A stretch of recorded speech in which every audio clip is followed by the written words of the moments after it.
We've had about 4,100 different people who have made application for public water alligator hunts this year.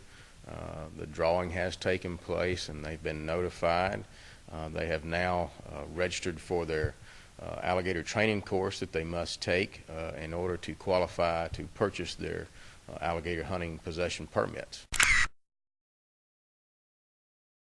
We've got 6 different geographically based zones across the state, basically everything west of I-55 and everything south of I-20 that has public waterways in it. There are 6 different zones distributed through there, as well as the Pearl River Ross Barnett zone.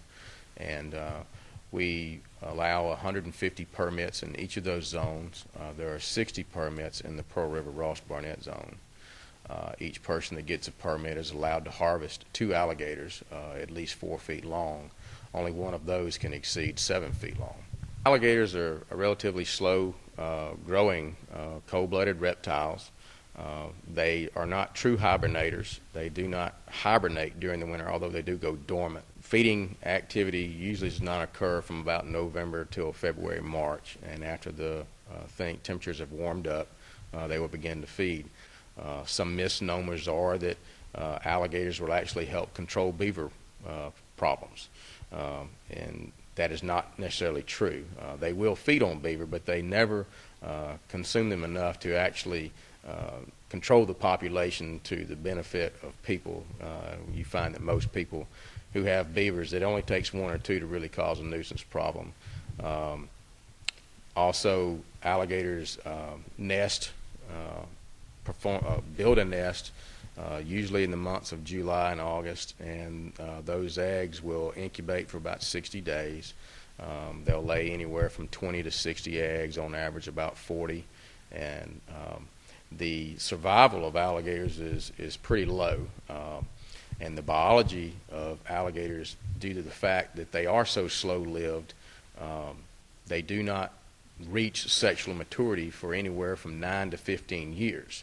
So unlike mammal species like deer and rabbits and things like that that are able to reproduce, bring into the population young that can actually again reproduce within 9 to 12 months, that is not the case with American alligators. So the management is much different.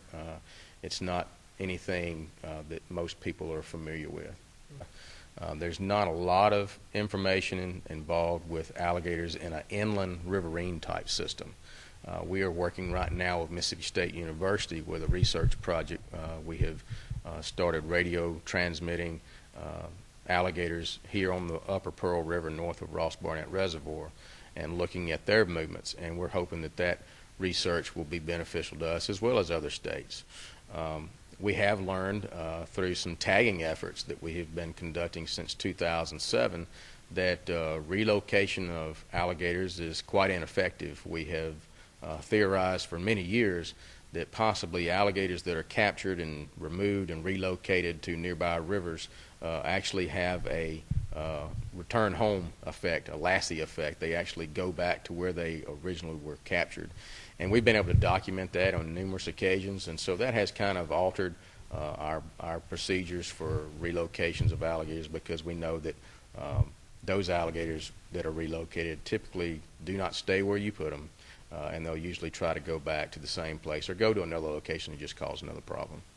We also have nuisance alligator agent trappers that have been enlisted to assist this agency with the volume of alligator complaint calls. Depending on the situations that are taking place at that location, some of those alligators can be captured and relocated.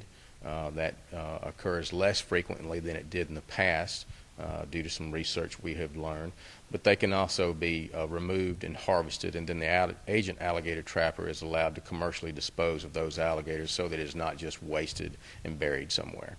After the alligator was put on the endangered species list, our agency as well as the federal agencies were involved in trying to restore alligator populations across the southeast. And part of those efforts were our agency cooperating with the Louisiana Department of Wildlife that still had an abundant population of alligators. They provided alligators to our agency to the sum of over 3,000 alligators were brought back to the state of Mississippi from South Louisiana at a place called Rockefeller Wildlife Refuge, which is a state refuge there. And those alligators were brought back to the state. Conservation officers, private landowners were able to come and get alligators to take back to their property that had adequate habitat for them to be released.